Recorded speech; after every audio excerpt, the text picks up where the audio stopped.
20s കിഡ്സിൻ്റെ ഇടയ്ക്ക് കൂടി വരുന്ന criminal activities, addiction, suicidal tendency, ഇതെല്ലാം നമ്മൾ അഡ്രസ്സ് ചെയ്യേണ്ട സമയമായിട്ടുണ്ട്. ഇനി ഞാൻ പറയാൻ പോകുന്നത് ഒരു അൺപോപ്പുലർ ഒപ്പീനിയനായിട്ട് പലർക്കും തോന്നാം. എന്നാലും 70s kids, 80s kids, 90s kids ഇവരെല്ലാവരും ഒരു പ്രഷർ കുക്കറിൽ ജീവിച്ചു കഴിഞ്ഞവരും ജീവിച്ചുകൊണ്ടിരിക്കുന്നവരും ഒക്കെയാണ്. നമ്മുടെ ലൈഫിൽ നമ്മൾ അനുഭവിച്ചിട്ടുള്ള അല്ലെങ്കിൽ നമ്മൾ ചെയ്തിട്ടുള്ള എടുത്തിട്ടുള്ള സാക്രിഫൈസസ്, ഡബിൾ സ്റ്റാൻഡേർഡ്സ്, ഹിപ്പോക്രസീസ് ഇതെല്ലാം കണ്ട് വളർന്നവരാണ് ഇപ്പോഴത്തെ 20s കിഡ്സ് എന്ന് പറഞ്ഞാൽ.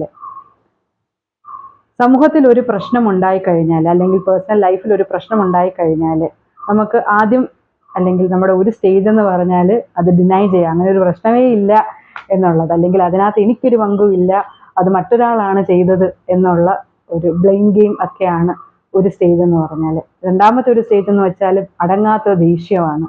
ഇത് ചെയ്ത അല്ലെങ്കിൽ ഈ ഒരു ക്രിമിനൽ ആക്ടിവിറ്റി അല്ലെങ്കിൽ ഒരു സൂയിസൈഡൽ ടെൻഡൻസി നടത്തിയ വ്യക്തികളോടൊക്കെയുള്ള ഭയങ്കരമായ ദേഷ്യം. മൂന്നാമത്തെ സ്റ്റേജ് എന്ന് വെച്ചാൽ ആക്സെപ്റ്റൻസ് ആണ്. ഇത് ഈ ഒരു പ്രശ്നം ക്രിയേറ്റ് ചെയ്തതിനകത്ത് എനിക്കും അറിഞ്ഞോ അറിയാതെയോ ഒരു പങ്കുണ്ട് എന്നുള്ളതാണ്.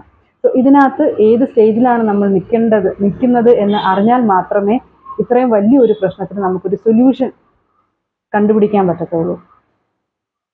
ഒരു സമൂഹം എന്നുള്ള നിലയ്ക്ക് അടുത്ത ഒരു സ്റ്റേജിലേക്ക്, വളർച്ചയുടെ അടുത്ത ഘട്ടത്തിലേക്ക് നമുക്ക് പോകണമെങ്കിൽ നമ്മൾ ഇതിനൊരു സൊല്യൂഷൻ കണ്ടുപിടിച്ചേ പറ്റത്തുള്ളൂ.